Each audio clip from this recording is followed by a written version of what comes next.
السلام عليكم ورحمة الله.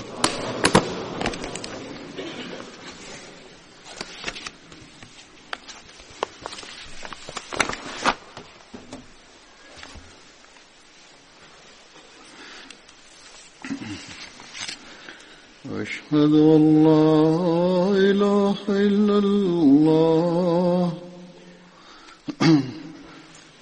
أشهد أن لا إله إلا الله وحده لا شريك له وأشهد أن محمدا عبده ورسوله. أما بعد فأعوذ بالله من الشيطان الرجيم. بسم الله الرحمن الرحيم. الحمد لله رب العالمين الرحمن الرحيم مالك يوم الدين. إياك نعبد وإياك نستعين. اهدنا الصراط المستقيم صراط الذين أنعمت عليهم غير المغضوب عليهم ولا الضالين. تیرہ خطبہ کی مادہ حضرت عثمان بن مظعون بارے کی خبره په دې ختمه کړې وه چې هغوی په جنت البقیع کې ښخېدونکي روم بیتن وو.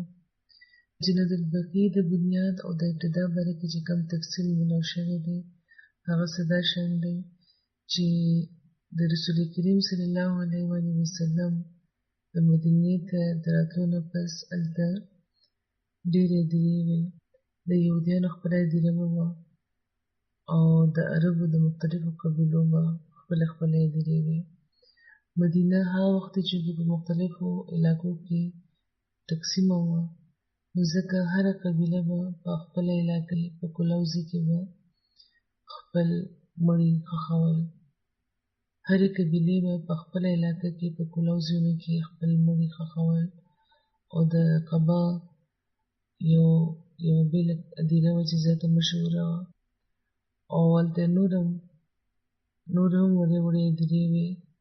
د بنو ظفر قبیلې خپل قبرستان و، د بنو سلمه هم خپل بېل قبرستان و، او د نورو قبرستانونو کې د بنو سعده کسانو چې پکې چې د دې په ځای بیا سوق النبي قایم شوي وو چې په کوم ځای کې د مسجد نبوي تعمیر شوی و، هلته هم د کجورو د ونو د لاندې د ځینو مشرکانو قبرونه وو. په دغو ټولو قبرستانونو کې بقیع الغرقد د ټولو نه زوړ او مشهور قبرستان و. او بیا رسول کریم صلی الله علیه وسلم چې دا د مسلمانانو لپاره د قبرستان په طور منتخب کړو، نو د هغې نه پس تر ننه دې ته یو منفرد او ممتاز حیثیت ترلاسه پاتې شوی دی چې همیشه به وي.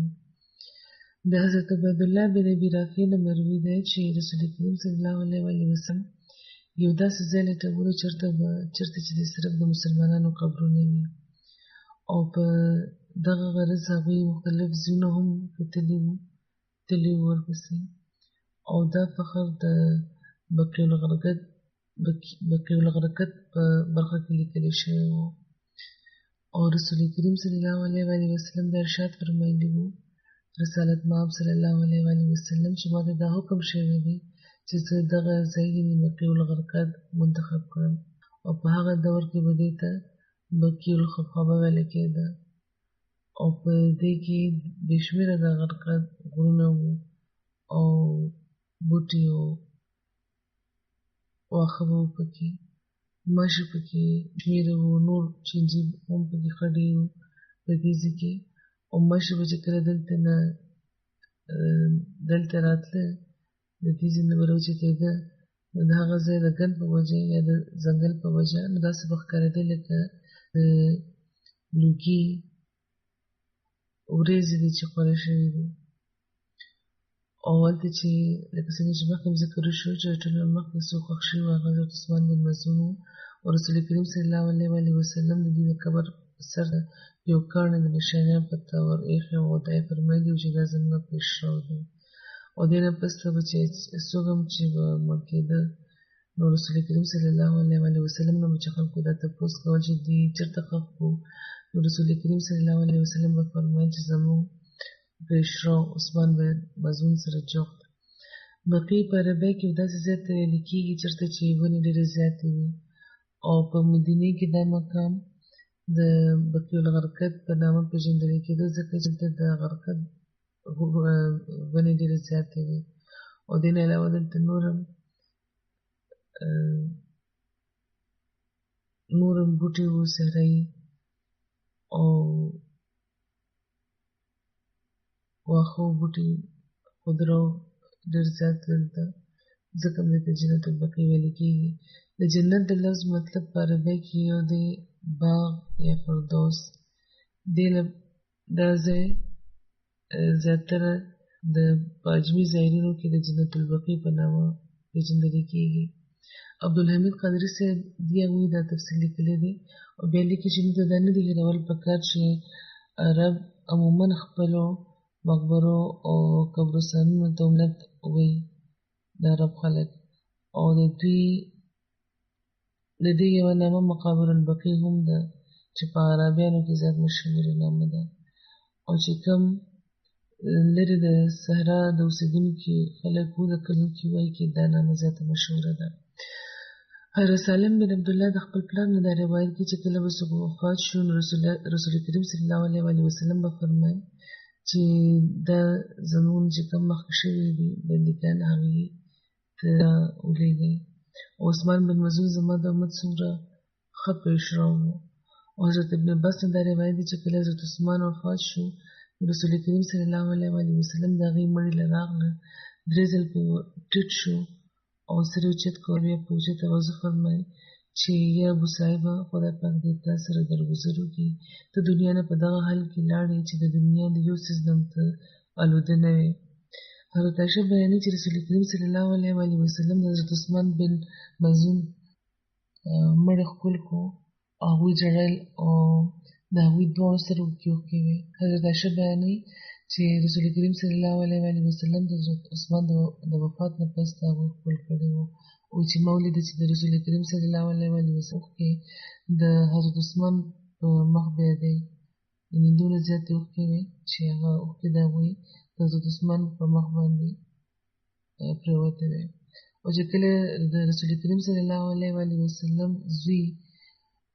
زوی ابراهیم وفات شو نو رسول کریم صلی الله علیه وسلم فرمایلي وو چې الحق بالسلف الصالح عثمان ابن مظعون یعنې چې کوم زموږ نه مخکې صالح تېر شوی د عثمان بن مظعون هغه سره ورشه ملاو شه.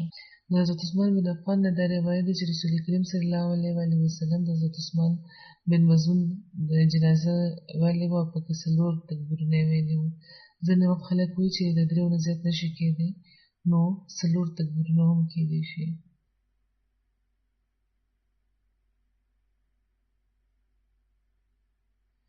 مطلب بن بیانوي چې کله چې حضرت عثمان بن مظعون وفات شو د هغوی جنازه راغله او بیا یې هغوی ښخ کړي شو نو د کریم صلی الله علیه وسلم یو تن له حکم ورکړو چې هغه د یو کاڼي راوړي او هغه کاڼي اوچت نه کړی شو درونو نو رسول کریم صلی الله علیه وسلم د هغه طرف ته لاړ ودرېده او بیا هغوی خپل دواړو لاسونو نه کپړه بره کړه یعنې لستوڼی بره کړه او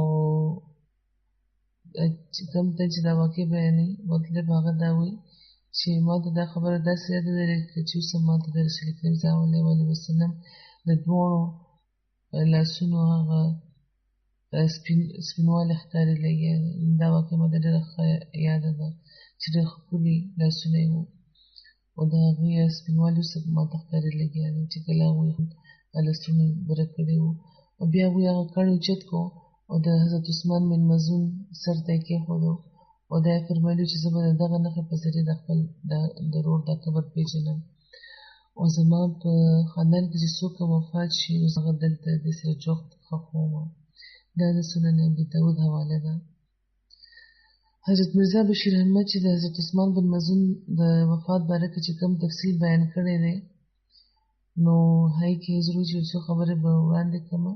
حضرت مرزا بشیر احمد صاحب د 2 هجري کال واقعیت بیانوي او فرمایي چې د دغه کال په آخر کې رسول کریم صلی الله علیه وسلم د خپلو صحابهو لپاره په مدینه کې د یوې هدیرې تجهیز ویلی و چې ورته جنت البقیع ویل کېده او دې نه پس د صحابه عموماً په دغه مقبره کې ښخېده. د ټولو نه مخکې چې کوم صحابي په دغه مقبره کې ښخ شوي وو هغه عثمان بن مظعون و. عثمان د مسلمانانو کې شامل و، نیک عابد او صوفي طبیعت لرونکی انسان و. د مسلمانانو نه پس هغوی یو ځل رسول کریم صلی الله علیه وسلم ته دا عرض کړی و چې ما له اجازت راکړي نو زه دا غواړم چې دنیا بیخي پرېږدم او د ښځو او د بچو نه هم بیل شم او خپل ژوند صرف د خدای پاک عبادت لپاره وقف کړم. خو رسول کریم صلی الله علیه وسلم ورله د دې اجازت ورنه کړو. حضور فرمایي چې د تفصیل نه تېره خطبه کې ما بیان کړی دی. بهرحال بیا مخکې د مرزا بشیر احمد صاحب لیکي چې د عثمان بن مظعون د وفات رسول کریم صلی الله علیه وسلم ته ډېره صدمه وه او روایت کې دا راغلي چې وفات نه پس د هغوی د هغې تندی ښکل کړو او د هغوی سترګې هغه وخت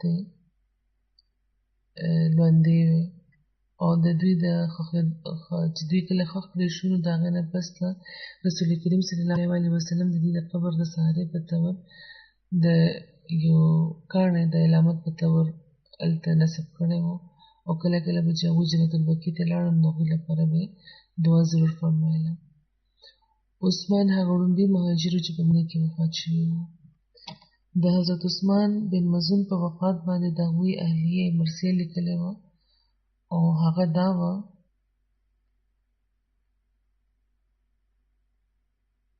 یا عین جودي بالدم غیر ممنوع على رضیة عثمان بن مظعون الأمر بات في رضوان الخالق طوبى له من فقير الشخص المدفون طاب البقيع له السقنا وغرقد واشرقت أرضه من بعد النعيم وأورث القلب حزنا لا انقطاع حتى الممات فما ترك له شنی. او ترجمه د دې دا ده چې یا سترګې د عثمان په سانحه باندې ته داسې اوښکې وبهوه چې بیخي نه ودرېږي د دغه تن په سانحه چې د خپل خالق د رضا لپاره به شپه تېروله او د هغه لپاره دې خوشخبري وي چې یو فقید المثال تن ښخ شوی دی. د بقیع او غرقد د دغه مکین په وجه پاکیزه شو او د دې ځمکه او د دې د تدفین نه پس اوس روښانه شوه او د دې په مرګ باندې زړه ته یو داسې صدمه رسېدلې ده چې تر مرګه به اوس ختمه نه شي او زما دا حالت نه بدلوي. د حضور فرمایي چې د هغوی د اهلیې له طرفه د خپلو د جذباتو اظهار و.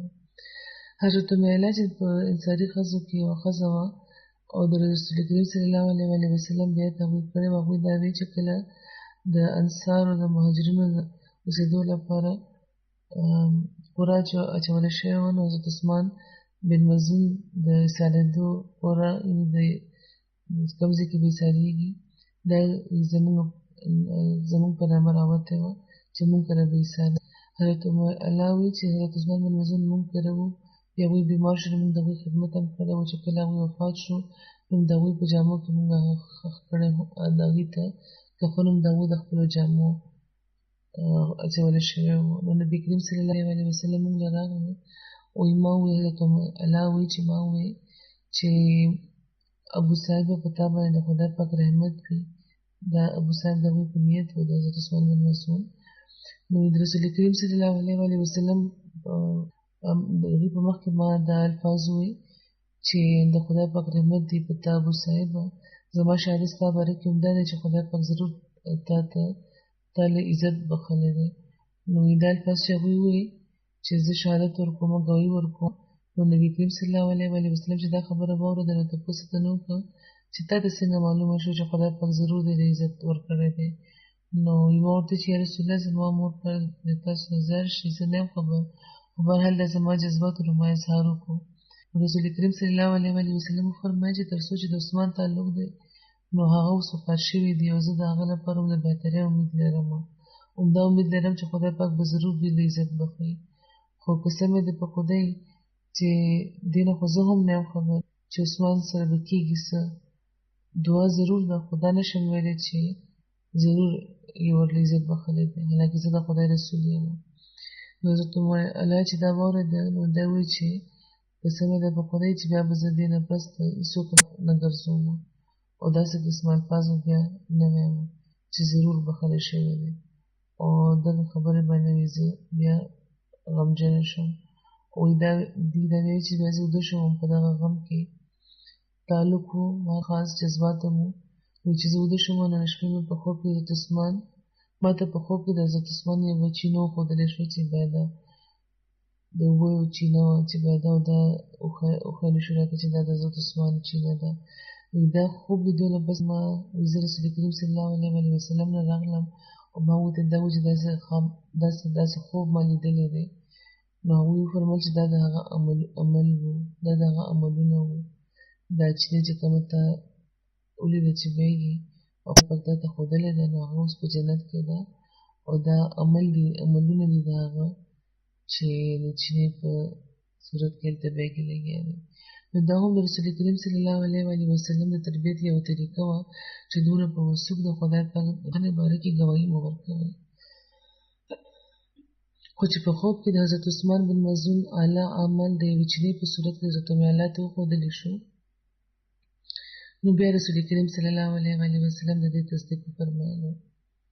رسول کریم صلی الله علیه وسلم خبر و چې د بدر صحابانو خدای پاک راضي شوی دی او په خپله د رسول کریم صلی الله علیه وسلم دعاګانې او د هغې باره کې چې رسول کریم صلی الله علیه وسلم د خپلو جذباتو اظهار فرمایلی دی په هغې دا واضح کېږي چې هغوی د دې باره کې یقین و چې خدای پاک به دعاګانې اوري او دوی به د خدای پاک قرب ترلاسه کوونکي وي.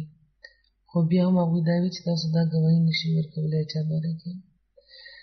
په مسند حنبل کې دا مضمون داسې بیان شوی دی چې خارجه بن زید د خپلې مور نه روایت کوي چې هغوی دا وي چې کله چې حضرت عثمان بن مظعون وفات شو نو د خارجه بن زید مور دا وی چې ابو صاحب ته پاکې ستا ښې ورځې ډېرې ښې وې.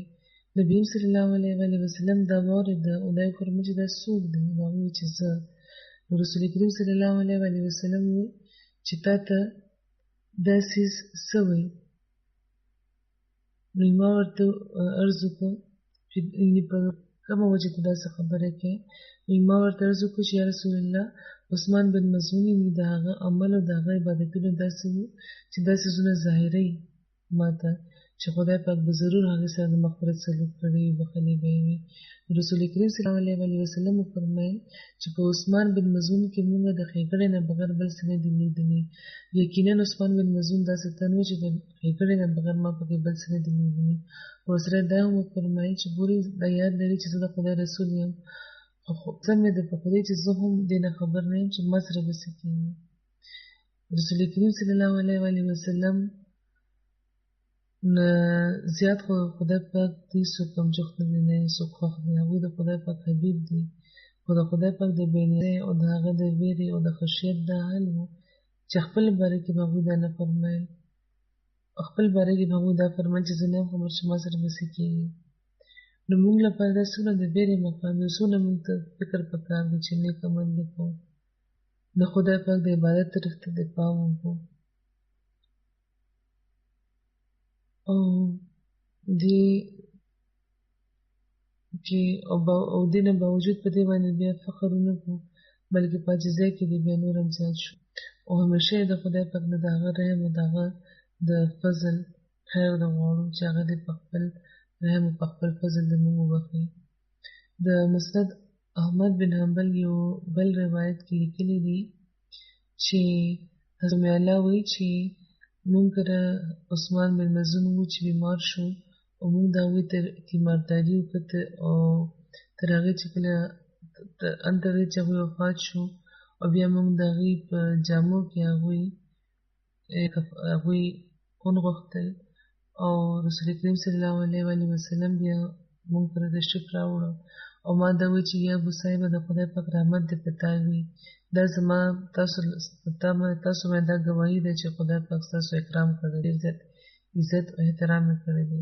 نو رسول کریم صلی الله علیه وسلم وفرمیل چې ته څنګه خبرې چې خدای پاک د دې اکرام کړی دی. نو دوی ورته چې زه خو نه یم خبر، زما مور پلار د تاسو نه ځار شي، زه خو نه یم خبر. رسول کریم صلی الله علیه وسلم وفرمیل چې تر څو چې دې تعلق دی نو دته یقیني بلنه یعنې د مرګ د هغه د رب له طرفه راغلی ده او زه دې لپاره د خیر امید لرم چې خدای پاک به ده سره د خیر معامله کوي. خو ورسره دا هم د خدای چې زه نه یم خبر چې زه خو د خدای رسول یم، خو زه نه یم خبر چې ما سره به څه کېږي. نو چې ما معلا وایي چې بیا ما دا وایي چې دې نه پسې به زه هېڅوک پاک نه ګرځوم او دې نه پسې دې خبرې زه غمجنه کوم. نو بیا هم د هغې خوب ذکر هغې کړی او خوب یې بیا رسول کریم صلی الله علیه وسلم ته واورولو او دا په مختلفو په دوو کتابونو کې د حدیثونو دا واقع لیکلی شوې ده.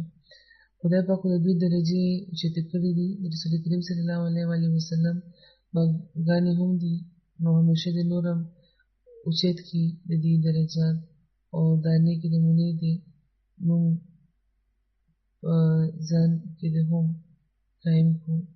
بل صحابي چې چا به ذکر کېږي هغه د حضرت وهب بن سعد بصره، د دې د والد نامه سعد و، د دې تعلق د بنو عامر بن لوی قبیلې سره و او دوی د عبدالله بن سعد بن بصره ورور و. د دې د والدې نامه مهند بنت جابر و چې اشري قبیلې سره تعلق لرلو. د دوی ورور عبدالله بن سعد بصره د هماغه د کاتب وحي و چا چې څوک هم چې مرتد شوی و. د دې باره کې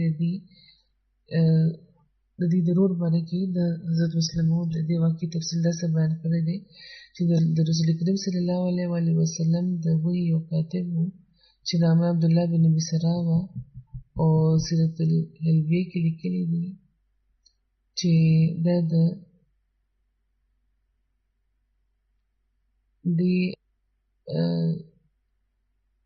حضرت عثمان بن عفان سره یو ځای پیس کړی وی او بهرحال وی لیکي چې کله چې په هغې باندې به رسول کریم صلی الله علیه وسلم باندې به چې وحي نازلېده نو دوی به هغوی به دا راوغوښت او دې ته به یې ویل چې دا ولیکه. او یو ځل د عید باندې رسول کریم صلی الله علیه وسلم په دغه تن باندې د سوره مؤمنون آیت 14 او 15 آیت په لیکلو او چې کله هغوی د دغه آیت پورې ورسېده چې ثم انشأناه خلقا آخر، د دې د دغه کاتب وحي د خولې نه بې اختیاره دا راووته چې فتبارک احسن الخالقین. د سورة المؤمنین چې کوم 15 آیت په دې کې ذکر دی. نو رسول کریم صلی الله علیه وسلم فرمایل ورته چې دا وحي د دا ولیکه. نو ډېر بدبخته دا خیال رانغلو چې د کوم وروسته چې کوم آیت تېر شوي دي نو د هغې په نتیجه کې دا آیت په طبعي طور همداسې جوړېدو.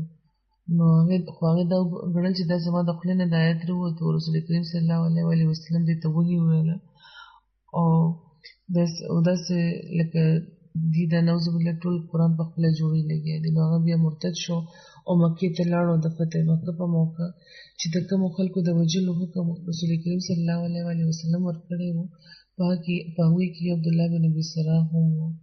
حضرت عثمان رضی الله عنه بیا هغه له پناه ورکړه او د پناه تفصیل دا چې د فتح مکه په موقع چې کله عبدالله بن بصره ته معلومه شوه چې نبي کریم صلی الله علیه وسلم د هغه د قتل حکم ورکړی دی نو د خپل رضاعي ورور حضرت عثمان بن عفان لاړ او پناه اخیستو لپاره. هغوی ته دا وویل چې زما وروره دې نه مخکې چې رسول کریم صلی الله علیه وسلم زما مری پرېږدي ما له د هغې نه امان راواخله. په سیرت الحلبیه کې لیکلي ده. بهرحال حضرت مسلم موعود لیکي چې د حضرت عثمان په کور کې د حضرت 3 ورځو پورې پټ و او یو ورځ چې کله چې رسول کریم صلی الله علیه وسلم د مکې د خلکو نه بیعت اخیستو، نو حضرت عثمان رضی الله تعالی عنه عبدالله بن ابي سلام د ځان سره د هغوی خدمت ته بوتلو او د هغه د بیعت د قبلولو خواست یې وکړو. رسول کریم صلی الله علیه وسلم مخکې پس تعامل وفرمایلو، خو بیا هغوی د هغه بیعت واخیستو او دغه شان دغه تن بیا اسلام قبول کړو. نورې هم د دې ډېرې خبرې وې چې د کومه په وجه دا حکم ورکړل شوی و، د فتنې او د فساد په وجه، د اور لګولو په وجه، د لمسون په وجه، او صرف دا وجه نه وه چې مرتد شوی و، نو ځکه د قتل حکم ورکړل شوی و. عاصم بن عمر بیانوي چې کله حضرت وهب د مکې نه د مدینې طرف ته هجرت وکړو، نو ټولو نه مخکې هغوی د حضرت کلثوم بن ادم کره ایثار وو. رسول کریم صلی الله علیه وسلم حضرت وهب او د حضرت سوید بن عمرو ترمنځ د موافقت تعلق قایم کړی و، او دوی دواړه یعنې حضرت وهب او حضرت سوید وروڼه جوړ شوي وو او دوی دواړه د جنګ معطل په ورځ شهید شوي وو. حضرت وهب د بدر او د خندق په غزواتو کې او په حدیبیې کې او په قبر کې هم شریک وو، او دوی په 8 هجري کال کې د جمادی الاولی په میاشت کې د جنګ معطل کې دوی شهیدان شوي وو. د شهادت په وخت د دوی عمر 40 کاله و. حضور فرمایي چې جنګ معطل څه و او د دې څه وجوهاتو په طبقات الکبرا کې د دې څه ذکر شته. دا جنګ د جل اول په میاشت کې په 8 هجري کال کې شوی و، او رسول کریم صلی الله علیه وسلم حضرت حارث بن عمیر د قاصد په طور لېږلي وو، شاه بصره له خط ورکړی وو. چې کله هغوی د معطل په مقام کوز شو، نو هغوی له شرحبیل بن عمرو غساني چې د قیصر مقرر کړی شوی امیرانو کې یو امیر و، په سیرت الحلبیه مطابق هغوی دې ودرولو، شهید یې کړ.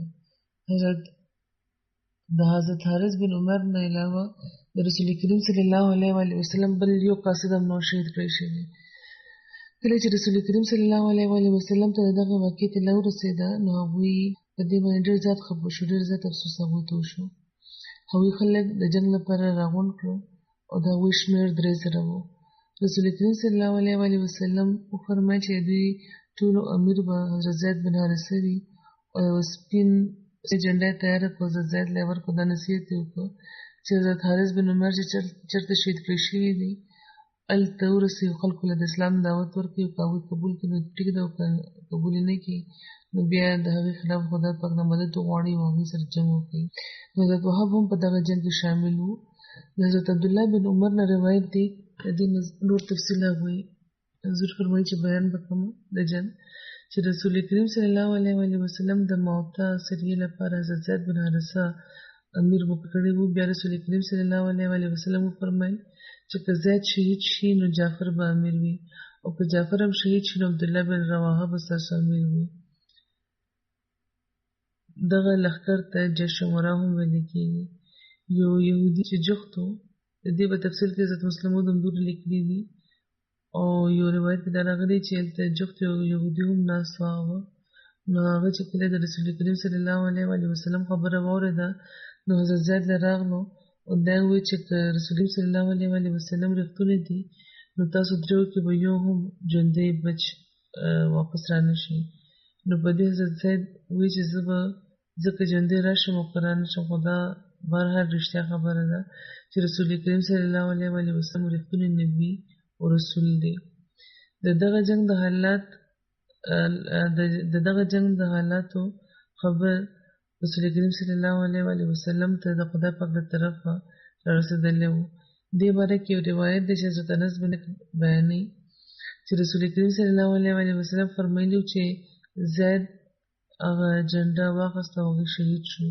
بیا جعفر هغه ونیول او هغه هم شهید شو. بیا عبدالله بن رواحه اجنډه ونیوه او هغوی هم شهید شو. او دا خبر چې رسول کریم صلی الله علیه وسلم ورکولو، د هغې په سترګو نه د هغوی د سترګو نه اوښکې روانې وې. او بیا هغوی دا وفرمیل چې دا جنډه اوس خالد بن ولید بغیر له دې نه چې سردار وي هغه رانیولې ده او هغه پته ترلاسه شوه. خدای پاک دې د دغو صحابهو درجات دې نور هم مسلسل اوچتوي. او د دغه ذکر نه پس ته به اوس زه مهمونو ذکر کوم چې نن به جنازې هم وکوو. لومړی تر خو دې د مکرم ملک محمد اکرم صاحب چې د سلسلې مربي وو په 15 اپریل یعنې پرون په مانچسټر کې دوی وفات شوي دي. انا لله و انا الیه راجعون. د دې جنازه دلته حاضره ده او د لمونځ نه پسه به د دې جنازه کوو انشاءالله تعالی. بهر به ځو. په 2 فروری کال 1940 کې دوی ملکوال د ګجرات په ضلع ملکوال کې پیدا شوي وو او په کال 1961 کې هغوی پخپله بیعت کړی او په جومات کې ښخ شوي وو. د دې نه مخکې د دوی مشر ورور احمدي وو، ماسټر اعظم صاحب هغوی پخپله بیعت کړی وو او د دې په ذریعه دا بیعت هغوی بیا کړی وو. هغوی یو مضمون لیکلی وو، ماته یاد دی چې په هغې کې هم لیکلي وو چې زه ربوی ته سبق لپاره راغلی یم او د هغې نه پس مې بیعت وکړو او د ربوی د ماحول نه متاثره شوم. بهرحال په کال 1962 کې هغوی د بیعت نه پس د جومات لپاره ځان وقف کړو. د بي اې نه پس د هغوی شاهد او د عربي فاضل ډګري هم ترلاسه کړه. د دوی تقرر په کال 1971 کې د سلسلې مربي په طور شوی و. حضرت خلیفة المسیح ثالث د دوی نکاح په کال 1970 کې د عبدالکریم صاحبې سره چې د مولوي عبدالبشارت عبدالغفور لور وه هغې سره تړلی و. او پاکستان کې دا په مختلفو علاقو کې بیا په بهرني ملکونو کې هم دوی د خدمت توفیق ترلاسه کړی دی. په انګلستان، په آکسفورډ، مانچسټر، گلاسکو او د کارډف په جوماتونو کې تر 30 کالو پورې دوی ته د خدمت توفیق ترلاسه شوی دی. د دوی د خدمت ټوله موده 48 کاله جوړیږي. دوی په انګلستان کې د نایب افسر جساګاه هم تر ډېرو کلونو پاتې شوي دي. او د کال 1971 نه تر 72 پورې بیا تر 83 پورې پاکستان کې دوی په مختلفو ځایونو کې پاتې شوي وو. بیا د 1983 نه واخله تر 72 پورې دوی په ګیمبیا کې وو. بیا یو ځل بیا د 72 نه تر 89 پورې دوی په کراچۍ کې وو پاکستان کې. او بیا د 89 نه واخله تر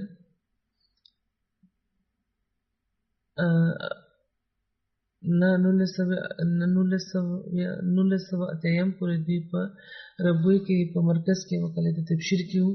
او بیا تر 1980 نه واخله تر 83 پورې دوی په نایجیریا کې په مشنري کالج هلارو کې پرنسپل وو. بیا دوی واپس ربوی ته راغله او تر کال 1989 پورې دوی په ربوی کې وو. او تر 89 پورې دوی په یوکې کې هم خدمت توفیق ترلاسه کړی و د خپلې بیماریت په وجه. نو مخکې خو دوی د عمر په لحاظ کال 2007 کې ریټایر شوي وو.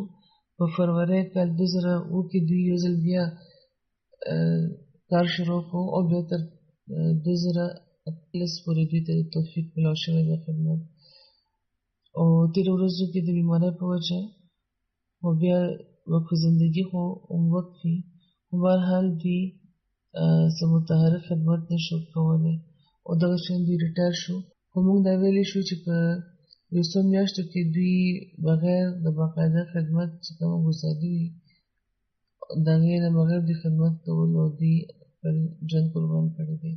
امیر صاحب د انګلستان لیکي چې ډېر محنتي او تاعتګزار وو، په مزاج کې ډېر تحمل وو. کم د جومات کار هم دوی ته چې سپارلی شو ډېر په محنت په دیانتدارۍ به دوی ترسره رسولو او د رپورټ کولو هم دوی عادت لرلو. دوی ته هم دوی په فوري طور رپورټ کول. په مانچسټر کې دوی وو او په دارالامان کې مانچسټر کې چې دوی وو نو د دارالامان د جومات تعمیر شوی وو او ملک صاحب د جومات په فنډ رانولو کې هم ډېر فعاله کردار لوبولی دی. عطاالمجید راشد صاحب لیکي چې اکرام صاحب ډېر ښه اخلاق لرلو، د ډېرو خوبو مالک و، ډېر نیک دیانتداره، ډېر مخلص او فدایي احمدي وو، پرجوش او مبلغ وو. په ذمهوارۍ د دوی کار کولو او د خلافت په اطاعت کې دوی ډېر اعلی مقام لرلو. او مجید سیالکوټي صاحب لیکي چې بې شمېره خوبۍ دې لرلې او د ټولو نه نمایانه خوبي په دې کې دا وه چې دوی د خلافت او د خلافت او فشار خادم وو. د تبلیغ دوی شوق لرل زیات، او چې کله به دوی سبق ویلو نو سیالکوټي صاحب لیکي چې زموږ طالب علمۍ په زمانه کې هم په چوټیانو کې به دوی کلي ته راتلل او بیا هلته به ووایي چې تبلیغ وکړو، بیا په تبلیغ کې مصروف وشو. او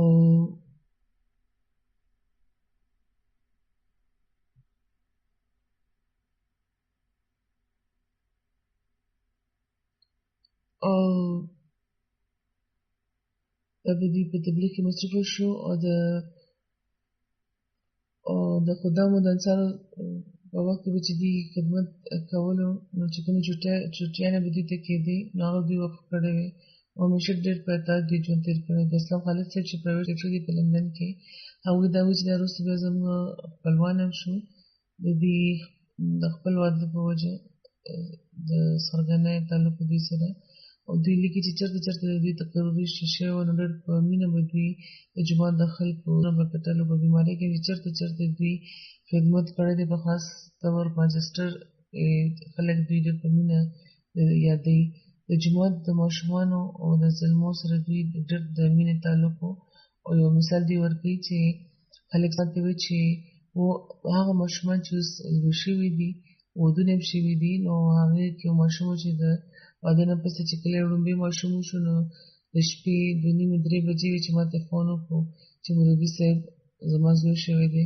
نو اقرار وایي چې مخکې خو ما ته زما په زړه کې دا خیال راغلو چې دا د اطلاع ورکولو کم وخت دی، سهار به یې راته ویلې وې. خو د هغه ماشوم چې دا مینه وه د خپل مشتري سره، مبلغ سره، تربیت کوونکي سره، نو هغوی به د هغې په مخکینۍ فکرې زما مله جواب راکړو. هغې هلک دا وایي چې مولوي صاحب ما ځان سره دا لوز کړی و چې کله خدای پاک مله اولاد راکړي نو ټولو نه مخکې به زه تاسو خبروم، او اوس به زه چې تاسو ته ما وویل نو زه خپل پلارلی ته ورکوم.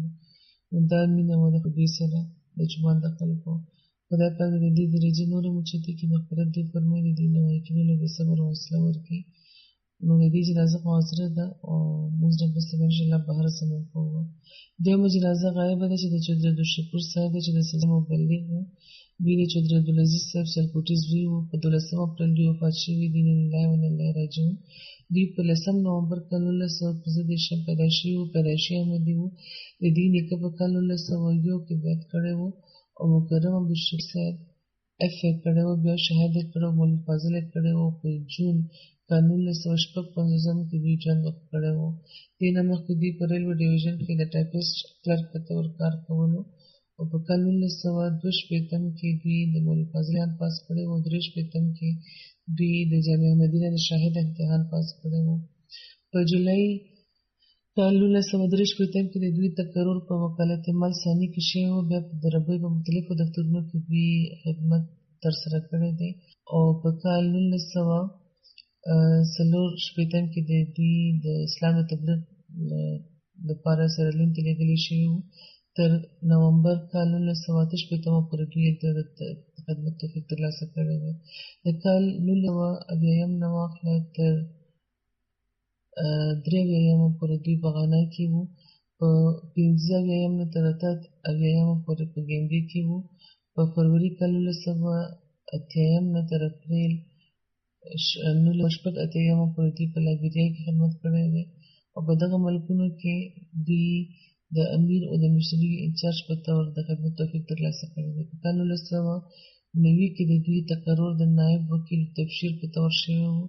نایب وکیل المال عالی سیکریټري کمیټې آبادي نایب وکیل المال ثاني په طور دوی خدمت ترسره رسولی دی. او په کال 1995 کې د ریټایرمنټ نه وروسته دوی ته په کال 2004 کې د یو ځل بیا د کار کولو توفیق دوی ترلاسه کړی و. د سترګو د تکلیف په وجه دوی بیا په کال 2004 کې ریټایر شوي وو. او د دوی زوی ډاکټر دوستم صاحب چې په امریکا کې اوسېږي دا وایي چې زما پلار ډېر ساده او محنتي انسان و. په لایبریا کې د امیرو د مشري انچارج په طور د دوی د تبلیغي او تربیتي کارونو کې ما لیده چې په دوی به همیشه مصروف عمل و. ډېر په محنت به دوی خطبې تیارولې او د قرآن او د حدیثو د سلسلې د کتابونو د بایبل وغیره نه به دوی حوالې راوباسلې او ډېر اعلی خطبه به ورکوله. د عیسایانو د مسلمانانو ته به دوی په دلیلونو تبلیغ کولو او مینې به دوی خبره کوله. او بیا دا و چې زموږ د ټولو وروڼو خویندو د تعلیم اخراجات دوی په محدودو وسایلو کې پوره کړي دي او موږ له اعلی تعلیم موږ راکړی دی. محمود طاهر صاحب چې قاید عمومي دي په پاکستان کې د انصاف هغوی دا وایي چې ډېر خاموش خدمت کوونکي وو، کار سره به کار لرلو، ډېر صبرناک وو. نایب وکیل تبشیر لیکي شیخ خالد صاحب چې ډېر منکسر المزاج او شریف النفس او نفیس طبیعت دوی لرلو، د خلافت او د سلسلې ډېر زیات وفادار او داعی وو. حیدرعلي ظفر صاحب د جرمني چې نایب امیر دي نن سبا هغوی دا لیکي چې عبدالشکور صاحب ډېرې خوبۍ لرلې، ډېر مخلص، ساده، منکسر المزاج، محنتي، د جومات اموال ډېر په احتیاط خرج کوونکي او یو متقي او باوسه انسان و. د جومات یو د کتابونو دکان او په لایبریا کې هغه به دوی ډېر په ښه طریقه چلولو او چې کومه ګټه به چا یې نه کېده نو هغې نه یې جومات او مربي حوض د نوي سر نه تعمیر کړی و او وړوکی شان ځای کې یو وړوکی شان کمپلیکس هم دوی جوړ کړی چې پکې لایبرري هم وه، مهمانخانه هم وه د ښځو سړو لپاره، بېل بېل د جومات برخې وې، مربي حوض هم و. د جومات د تعمیر په وخت په خپل لاس د مزدورانو سره به کار کولو. یو خو پخپله دوی وسایل پیدا کړو، جومات یې جوړ کړو، کمپلیکس یې جوړ کړو، بیا مزدوري به یې پخپله کوله. په کال 1986 کې دوی وایي چې حیدرعلي صاحب چې ما دوی نه چارج واخیستو، دوی له الوداعي ورکړه او د جومات د مشن حوض د تعمیر چې کله ذکر وشو هغوی ډېر په محنت دا ټول کار کړی دی او چې کله دا ذکر وشو چې ډېر په محنت دا کار کړی دی او ډېره ستاینه چې د دوی نو دوی ډېر په عاجزۍ دا ووایي چې ما نه مخکې یو مبلغ دلته د ځای په بیه اخیستو توفیق ترلاسه کړی و او خدای پاک مله توفیق راکړو چې زما په وخت دا مکمل شو. او اوس تاسو خلک دې ځای کې د تبلیغ سرګرمه شئ نو اصل کې د خدای پاک فضل دی چې دا توفیق راکړی دی. خدای بخښلي موسي و او په غم څپلو کې د اهلیې نه علاوه 2 زامن او 2 لوڼه او 3 زامن یادګار پرېښي دي. خدای پاک دې د دې درجات اوچت کړي. درېیمه جنازه چې کومه ده هغه د مکرم محمد علي محمد صاحب چې د وقف جدید معلم دي او دوی په 21 اپریل کال 2019 وفات شوي دي او ان لله و انا الیه راجعون. دوی غور نیکه ملک الله بخش صاحب حضرت مسیح اسلام صحابي وو او دوی نورو د سپوږمۍ د تندر نیمو چې کوم نشان هغه دوی لیدلی وو او د لودره نه پیاده دوی قادیان ته تللي وو او د رسول کریم او د مسیح موعود علیه السلام په لاس باندې د بیعت کولو دوی سعادت ترلاسه کړی وو. د دوی والد مکرم غلام محمد صاحب د اصلي ابتدایي معلمینو کې شامل وو او هغوی هم معلم وو. دوی په کال 1959 کې پیدا شوي دي. په کال 1986 کې دوی په جامع کې د داخله اخیستو کوشش کړی و، خو عمر زیات شوی و، داخله ورته میلاوه نه شوه. نو بیا دوی په کوټري کې په یو مل کې نوکري شروع کړه. د دوی زوی لیکي چې زما نیکه ملک الله محمد صاحب چې معلم و هغوی نو هغې سره میلاوېدلو تللي وو کوټري، د هغه ځای ماحول یې خوښ نه شو او هغوی ورته هدایت دا کړې پرېږدي او د وقف جدید معلم دې جوړ شي او خپل ژوند د وخت کې دوی نوکري پرېښوده او هغه د دوی واده هم شوی و او هلته په نوکرۍ کې دوی ته 4,900 روپۍ په هغه زمانه کې تنخوا میلاوېده او معلم کلاس کې چې دوی راغله او شامل شو نو د جومات له طرفه دوی ته به 115 روپۍ د ګزارۍ الاونس په طور میلاوېدی او دا هم دوی ته دوی لپاره یو ډېر لوی اعزاز و دوی ګڼلو چې خدای پاک باندې د دین د خدمت توفیق راکړی و. څلورمه برخه یا په درېیمه برخه باندې خو دوی مخکې نه وقف کړی و.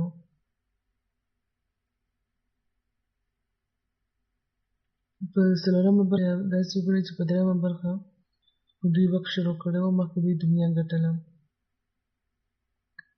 په نګر پارک کې د دوی تقرري په کال 1909 اتیا په شوه ډېر ګران عنایتو د دوی زوی کې دوی په خپله د سلسلې مربي دي چې د خاکسار مور دا بیانوي چې کله د دوی تبادله د نګر پارک کلیو ته وشوه نو هلته ډېرې مودې راسې معلم هاوس چې کوم هغه بند پروت و کور پرېوتی و نو دوی وایي چې والد صاحب د ډېر لرې نه د سهار به اوبه خټه راوړه یو ځای راغونډولی به او چې شپه به شو نو دواړه ښځه خاوند به یو ځای شو او کچه خښته به دوی جوړولی او چې کله خښته ډوډۍ جوړه شو نو دوی د خپل د مدد د لاندې چې کوم دوی خپله د رهایش انتظام ځان له وکړو هلته د اوسېدو ځای نه و نو دا ابتدایي معلمین چې کوم وو په سند کې هغوی ډېرې قربانۍ ورکړې دي هلته ګزاره کړې ده پخپله دوی راوړه د ډېر لرې ځایونو نه او بیا یې خښتې جوړې کړې وې او بیا پخپله د خپل د رهایش کمره جوړه کړې وه هېڅ مطالبه یې نه وه کړې د جومات نه نو دوی دا لیکي چې د دوی زوی چې په پارکر کې هغوی سره ډېر سهولیات به نه وو نو کله به چې دوی میټینګ ته راتله نو د ځان لپاره ټول د میاشت راشن او د هومیوپیتیک داروګان او نور ډېر سامان به دوی د ځان سره راوړه ځکه دوی ډېرې علاقه کې اوسېده همدغه شان یو ځل دوی میټینګ ته راغلي نو په واپسۍ کې لاره ترې هېره شوه نو هلته علاقه ډېره صحرایي علاقه ده او په شګه باندې چې د ګرځېدو نښانونه چې ګوري نو د لارې نښه په دې باندې کتلی کېږي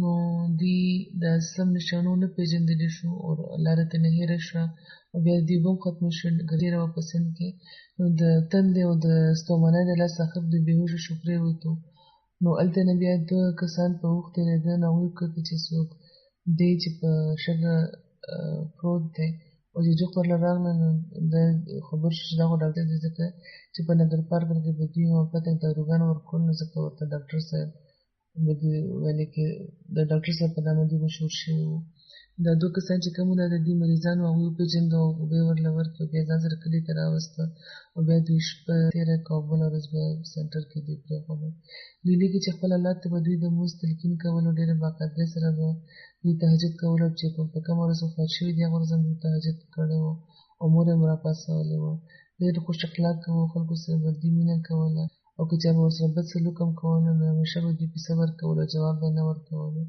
او خلکو سره په تعلقات زیاتولو کې هم دوی ډېر ښه وو او ډېر مشهور وو خلکو به د دوی د ایماندارۍ په وجه امانتونه دوی سره خوړل او کله به په خاندان کې هم که به څه خفګان وو همیشه به دوی صلح کوله دوی وصیت هم کړی و په غمزفرو کې د هدیې نه علاوه 3 زامن او 3 لوڼه دوی یادګار پرېښي دي او د دوی یو زوی مبارک احمد منیر صاحب په بورکینا فاسو کې د سلسلې د مربي په طور خدمت توفیق ترلاسه کوي لګیا دی دوی د والد په وفات باندې پاکستان ته رانغلی شو خدای پاک د دوی درجات اوچت کړي د مغفرت او د رحم سلوک دوی وفرمایي او دې اولاد له دې هم په دغه جذبه او په قربانۍ د دین د خدمت توفیق ورکړي 4مه جنازه ده د مکرم مویشي جمعه صاحب د تنزانیه و دوی او دوی په 14 مارچ وفات شوي وو انا لله و انا الیه راجعون دوی په کال 1913 یا 14 کې پیدا شوي وو د تنزانیه مورګورو ریجن کې په کال 1918 کې دوی په جومات کې شامل شوي وو او د دوی په جومات کې د شاملېدو واقع داسې ده چې په هلته سنیانو عالمانو کې دا رواج و چې څوک به چې وفات شو نو د هغې ختم به یې کولو او چې که ماشوم وفات شوی نو د هغې عقیقه به په یو ځای کې کېده نو دې خبرې دې خلاف لرلو چې دا ختم څه ته وي عقیقه څه ته وي چې ماشوم مړ شوی دی نو په دې چې کوم د دې سنیان عالمان وو د مړ ماشوم د عقیقې قایلانو چې کوم ژوندی پاتې نه وي د هغې ختم ورکولو او عقیقه به کول او بار بار د خوراک سامان پیدا کېده دې لپاره پیدا کول چې بار بار د خوراک سامان پیدا شي نو دوی د اسلام په تعلیم کې داسې څه خبره نه وه لیدلې چې په کوم باندې دا عمل کېدو د مولیانو دې باندې به دوی ډېر خفه وو د مسلمانانو په حالت باندې. خدای پاک ته به دا دعا کوله چې خدای ته حضرت عیسی علیه السلام نازل کړه چې هغې دې راشي او اسلام بیا را ژوندېږي. نو مشتري انچارج صاحب لیکي د دې د خپل بیان مطابق چې کله د دوی ملاقات د سلسلې چې کوم هلته مبلغ د جمیل الرحمن رفیق صاحب سره وشو نن سبا وکیل ارشاد دی په پاکستان کې چې هغې سره دې ملاو شو. هغې ورته وویل چې د رسول کریم صلی الله علیه وسلم حدیث دی چې چا چې د خپل امام ونه پېژنده نو هغه د جاهلیت مړ شو. نو په دې باندې ګمان وکړو چې دا یې وویل چې ما خو د وخت امام نه دی پېژندلی نو زه حقیقي مسلمان نه یم. نو فوراً راته خیال راغی چې د وخت ضایع کولو نه بغیر نو فوراً ورته خیال ورغلو او دوی د وخت ضایع کولو نه بغیر فوراً بیعت وکړو. د بیعت نه پس هغوی خپل کلي ته لاړو، خپلو وروڼو ته تبلیغ وکړو، د خاندان خلکو ته تبلیغ وکړو، ملګرو ته تبلیغ وکړو او ټول یې راغونډ کړو. د حضرت مسیح موعود علیه السلام پیغام یې ورسول. او د دغه کال دوران د دوی رور ایدي سلمان صاحب وفات شوي وو او جمعه صاحب اهلیې چا چې په جومات کې شمولیت اختیار کړی وو په فوري طور د دوی په تبلیغ دوی ته هم د مخالفت سره مخ شوي وو او بیا ورو ورو خلک په جومات کې شاملېدل شروع شو او د دوی کلي میکیوني سره چې څومره هم کلي وو نو هلته د جومات ډېر ښه نفوذ شو. اوس دا لیکي د انچارج د میکیوني چې اوس چې کوم جومات دی نو هغه د مروبورو ریجن یو مثالي جومات دی. د دوی په محنت دا جومات کم شوی دی. د جومات کې شاملېدو نه پس تر وفاته پورې د دوی د هر عمل دا ظاهرېده چې دوی د خلافت انتهایي عاشق دي او د مبلغینو او د جوماتي عهدیدارانو احترام هم دوی ډېر کولو. د جومات د نظام به دوی ډېر پابندي کوله، د تبلیغ ډېر شوق او جذبه لرله. همیشه به دوی تبلیغ کولو، هېڅ موقع به د لاسه نه پرېښوده او د چندو ادایګۍ کې هم دوی په صف اول کې شمېرل کېده او هر وخت به ورته دا فکر و چې که څه پیسه راته میلاو شي ګټه راته وشي نو چنده پکې ورکړم. دا دی چې د عارضي دنیایي حیثیت نشته. دوی موسم او خلک به هم په دغه بابرکته نظام کې د شاملېدو تحریک کولو. د لمونځ په قیام کې هم دوی خپل مثال او پنځه وخته لمونځ التزام دوی په خپله کولو او په خپلو ښځو او بچو او نڅا باندې هم دوی د التزام نصیحت به ورته کول. تهجد به ډېر په شوق کولو. رسول کریم صلی الله علیه وسلم ډېرې دعاګانې دوی ته یادې وې. حضرت مسیح موعود علیه السلام د کتابونو لوستلو دوی ته ډېر شوق و. د دوی زوی شمون جمعه صاحب چې استاد دی په جامعه احمدیه تنزانیه کې هغې لیکي چې کال 1990 پورې موږ 3 وروڼه وو چې په جامعه تنزانیه کې موږ سبق ویلو د مبشر کورس هلته. یو ځل ماته یاد دی چې په چوټیانو کې موږ وروڼو یو بل سره دا مشورې وکړه چې یو ورور به د جامع سبق پرېږدي کور ته به راشي چې د مور پلار په کارونو کې مدد وکولی شي. موږ چې د پلار سره د دغې خبرې ذکر وکړ نو د دې خبرې ذکر چې ما خپل پلار ته وکړو نو هغوی سخت خفه شو او شمون جمعه صاحب وایي چې ما نه هغه ورځ نه هېرېږي چې زموږ والد صاحب ډېر په جلال کې په دې خبره هغوی موږ پوهېږو چې په خدای پاک به توکل لرئ او د جمعې سبق به جاري ساتئ او د سبق به بیخي نه پرېږدئ.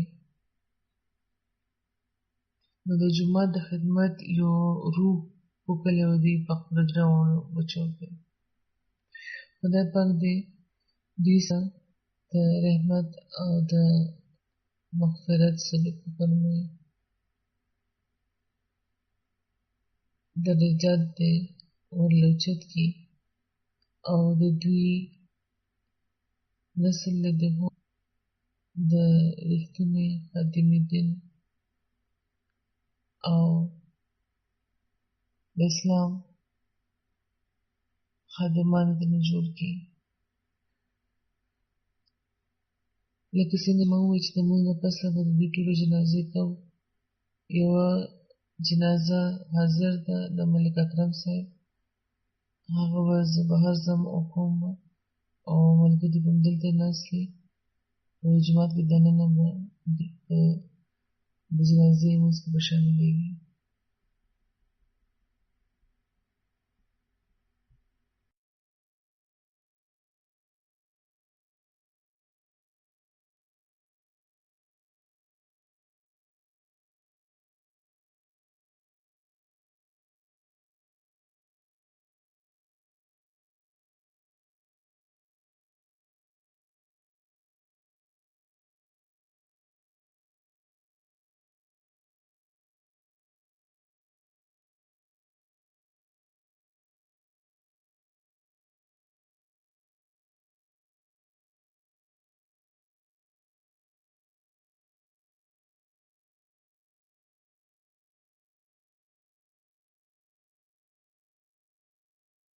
में शामिल हों।